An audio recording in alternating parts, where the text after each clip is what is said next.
అయితే తెలంగాణ ఏర్పాటుకు సంబంధించి తెలంగాణ రాష్ట్రానికి సంబంధించి కొన్ని ప్రత్యేకతలు ఉన్నాయి. మీ అందరికీ కూడా తెలుసు. ఎందుకంటే తెలంగాణ రాష్ట్రం అనేది ఏ ఒక్కరి వల్ల లేదా ఏ ఒక్క పార్టీ వల్ల ఏ ఒక్క సంస్థ వల్ల వచ్చింది అని మేము అనుకోవడం లేదు. అట్లాగే ప్రజలు కూడా అట్లా అనుకోవడం లేదు. దేశంలో ఎవరు కూడా అట్లా అనుకోవడం లేదు. మా జర్నలిస్ట్ సోదరులు కూడా ఆనాడు మాతో పాటు తెలంగాణ జర్నలిస్ట్ ఫోరం పేరిట మీరు కూడా మాతో పాటు కదం దొక్కిన వాళ్ళు, మీరు కూడా మాతో పాటు కలిసి నడిచిన వాళ్ళు, యాజమాన్యాల లైన్లు ఎట్లా ఉన్నా మా లైన్ మాత్రం తెలంగాణ అని చెప్పి పోరాటం చేసిన ప్రతి కలం వీరుడికి కూడా ఈ ప్రెస్ క్లబ్ ద్వారా హృదయపూర్వకంగా వారికి తెలంగాణ వ్యాప్తంగా ఉన్న మా జర్నలిస్ట్ సోదరులందరికీ కూడా హృదయపూర్వకంగా నేను వారికి కూడా ధన్యవాదాలు తెలియజేస్తాను.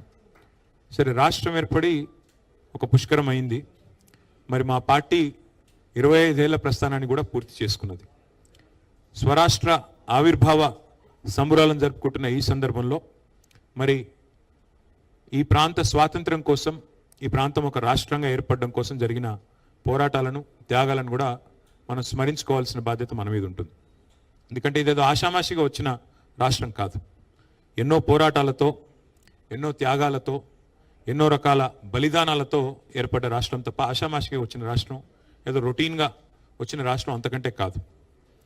ఇక ప్రతిసారి మనకు ఒకటి తెలుసు, 12 ఏళ్ళు అంటే ఒక జనరేషన్, ఒక తరం మారినప్పుడు స్వరం మారుతూ ఉంటుంది. తరం మారిన ప్రతి సందర్భంలో మనం చూసినట్టయితే కొత్త కొత్త ఆలోచనలు వస్తూ ఉంటాయి, కొత్త కొత్త మరి ఆవిష్కరణలు కూడా జరుగుతూ ఉంటాయి.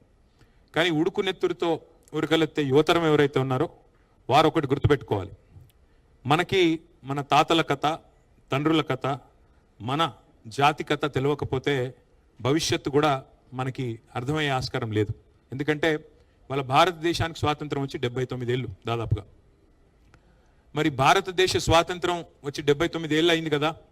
స్వాతంత్రానికి పూర్వం ఏముండే, ఏం లేదు అన్నీ మర్చిపోదామంటే కుదరదు.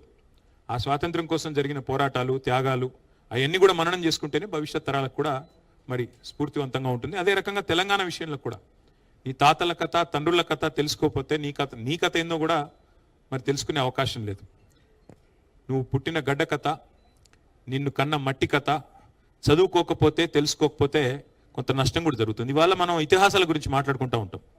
రామాయణం గురించి మాట్లాడుతూ ఉంటారు, మహాభారతం గురించి మాట్లాడుతూ ఉంటారు. ప్రతి యుగంలో, ప్రతి కథలో నాయకులు ఉంటారు, ప్రతినాయకులు ఉంటారు. అట్లాగే మరి తరాలు మారినా, స్వరాలు మారినా వాస్తవాలు మాత్రం మారవు. రామాయణం ఆనాటి త్రేతాయుగం నాటి ఇతిహాసం, మహాభారతం ద్వాపర యుగం నాటి కథ. ఎన్నో యుగాలు మారాయి, కానీ ఇంకా ఆ కథలు ఇంకా చెప్పుకుంటూనే ఉంటాం. అట్లాగే మనకు రామాయణం చదివితేనే అర్థమవుతుంది మారీచుడు చేసిన మాయలేందో, శకుని మామ పాచికలేందో మహాభారతం చదివితే తెలుస్తుంది. అట్లాగే శిఖండి పాత్ర ఏందో, సైంధవుడి పాత్ర ఏందో, ఎవరు హీరోనో, ఎవరు విలనో, ఎవరు ఏంటో, ఎవరి రోల్ ఏంటో మనకు అర్థమవుతుంది. అట్లాగే తెలంగాణ కథలో కూడా ఒక మహోన్నతమైన గతం ఉంది, మహోజ్వల చరిత్ర ఉంది. ఇక్కడ వీరుడున్నాడు, వీరోచిత గాథలు ఉన్నాయి. ఇక్కడ కూడా అమరులు ఉన్నారు, త్యాగాలు ఉన్నాయి, ద్రోహాలు ఉన్నాయి, ధోకాలు ఉన్నాయి. అట్లాగే బానిస సంఖ్యలను తెంచిన పోరాట కథ ఉంది, కథానాయకుడు కూడా ఇక్కడ ఉన్నారు. సరే, ఈ కథలో శకుని ఎవరో, శిఖండి ఎవరో, మారీచులు ఎవరో, దుశ్శాసనులు ఎవరో తప్పకుండా వచ్చే తరం కూడా తెలుసుకోవాలని చెప్పి నా ఆలోచన, నా భావన. అందుకే 12 ఏళ్ళు గడిచింది కదా, ఏం సాధించారు అని రవికాంత్ రెడ్డి గారు అడిగినప్పుడు నేను కూడా కొంత అధ్యయనం చేసే ప్రయత్నం చేసే వచ్చినాను. ఈ రాష్ట్ర ఏర్పాటు అనేది ఏదో ఆషామాషిగా జరిగిన పోరాటం కాదు. 1952లో, ఇంకా అంటే ఉమ్మడి ఆంధ్రప్రదేశ్ ఏర్పాటు జరగకముందే ఆనాడే మరి తెలంగాణ అప్పటికే హైదరాబాద్ రాష్ట్రంగా, ప్రత్యేక రాష్ట్రంగా ఉన్న విషయం మీ అందరికీ తెలుసు. ఆ రోజుల్లోనే మరి పొరపాటున ఏమన్నా మళ్ళీ హైదరాబాద్ రాష్ట్రాన్ని ఫజల్ అలీ కమిషన్ సిఫార్సులకు వ్యతిరేకంగా, విరుద్ధంగా హైదరాబాద్ రాష్ట్రాన్ని అట్లాగే ఉంచాలని చెప్పి ఫజల్ అలీ గారు చెప్పినా కూడా దీన్నేమన్నా ఇతర ప్రాంతాలతో కలుపుతారేమో ఆందోళనతో ఆ రోజే 1952లోనే గైర్ ముల్కీ ఉద్యమం జరిగింది. ఆ రోజే అప్పుడున్న కాంగ్రెస్ ప్రభుత్వం భారతదేశంలో ఆనాడే తుపాకీల మూతతో 6గురిని బలిగొన్నది ఇదే హైదరాబాద్లోని ఆర్ట్స్ అండ్ సైన్స్ కాలేజ్ దగ్గర. 6గురు కాదు, 7గురిని బలిగొన్న విలన్ కాంగ్రెస్ పార్టీ. అట్లాగే 1956లో ప్రజల అభీష్టానికి వ్యతిరేకంగా బలవంతపు పెళ్లి చేసి ఆంధ్ర తెలంగాణ కలిపింది కూడా కాంగ్రెస్ అనే ఒక విలనే, కాంగ్రెస్ పార్టీనే. అందులో ఏమాత్రం అనుమాత్రం కూడా ఏమీ అనుమానం ఎవరికి అవసరం లేదు. ఉన్న తెలంగాణను ఊడగొట్టింది కాంగ్రెస్ పార్టీనే, చాలామంది బలి చేసింది కూడా కాంగ్రెస్ పార్టీనే. అట్లాగే 52 తర్వాత మరి చాలా అప్పుడు జెంటిల్మెన్స్ అగ్రిమెంట్ అని, ఇంకా పెద్ద మనుషుల ఒప్పందాల పేరిట, ఇంకా ఇతరత్ర కొన్ని మరి ఉపశమనాల పేరిట కొంతకాలం వ్యవహారం నడిచింది. కానీ సరిగ్గా 12 ఏళ్లలోనే 1956లో ఉమ్మడి ఆంధ్రప్రదేశ్ ఏర్పడితే 1968 నాటికే తొలి దఫా తెలంగాణ ఉద్యమం ట్రిగర్ అయింది, ప్రారంభమైంది. మరి ఆనాడు విద్యార్థులు, ఉద్యోగులు వాళ్ళే సారథులై వాళ్ళే నడిపించారు తప్ప రాజకీయ నాయకత్వం అందులో మొదలు లేదు. 68 నుంచి 71 వరకు ఉద్యమం జరిగితే 370 మంది పిల్లల్ని బలిగొన్నది కాంగ్రెస్ పార్టీ. ఆ రోజున్న కాంగ్రెస్ పార్టీ కర్కశంగా 370 మంది పిల్లల మీద తుపాకుల తూటాలు జరిపి చివరికి 370 మంది చనిపోవడానికి కారణం అంటే దానికి కూడా ముమ్మాటికి కారణం కాంగ్రెస్ పార్టీనే. అట్లాగే 71లో జరిగిన ఎన్నికల్లో, పార్లమెంట్ ఎన్నికల్లో 14 పార్లమెంట్ స్థానాలకు కాను 11 పార్లమెంట్ స్థానాలు, ఆ రోజుల్లో 11 స్థానాలు తెలంగాణ ప్రజాసమితి బ్యానర్ మీద 11 స్థానాలు ఇచ్చి ఆ పార్టీ, కొత్త పార్టీకి మాకు తెలంగాణ కావాలి అని ఆకాంక్షను 52లో ఎట్లా అయితే చెప్పారో, 68లో ఎట్లా అయితే చెప్పారో, 71లో కూడా ప్రజలు నిర్ద్వందంగా చెప్పారు. దేశ ప్రభుత్వానికి, కేంద్రంలో ఉన్న ప్రభుత్వానికి చెప్పారు, అయ్యా మా తెలంగాణ మాకు ఇవ్వండి అని చెప్తే కూడా దాన్ని కర్కశంగా ఉద్యమాన్ని అణిచివేసింది కూడా ఆనాడు అప్పుడున్న కాంగ్రెస్ అధినాయకత్వం, కాంగ్రెస్ పార్టీనే. అట్లాగే మళ్ళీ 2001లో గులాబీ జెండా ఎగిరిన తర్వాత, కేసీఆర్ గారు మరి పార్టీ పెట్టిన తర్వాత, టీఆర్ఎస్ అనే పార్టీ పెట్టిన తర్వాత 2004లో మా దగ్గరకు వచ్చి పొత్తు పెట్టుకొని తెలంగాణ మనోభావాలను మేము గౌరవిస్తామని చెప్పి, రాష్ట్రం ఇస్తామని చెప్పి మరి ఎన్నికల ఎజెండాలో పెట్టి, అట్లాగే తర్వాత కామన్ మినిమం ప్రోగ్రాంలో పెట్టి భారత రాష్ట్రపతితో చెప్పించి 10 ఏళ్ల పాటు మమ్మల్ని కాల్చుకు తిన్నది తెలంగాణను.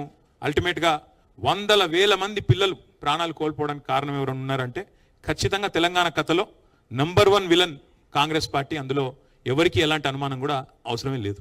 కానీ వాస్తవం ఏమి? సరే, కాంగ్రెస్ 2004లో మాటిచ్చి 14 దాకా నెరవేర్చకపోయినా పోరాటాలు ఆగలేదు.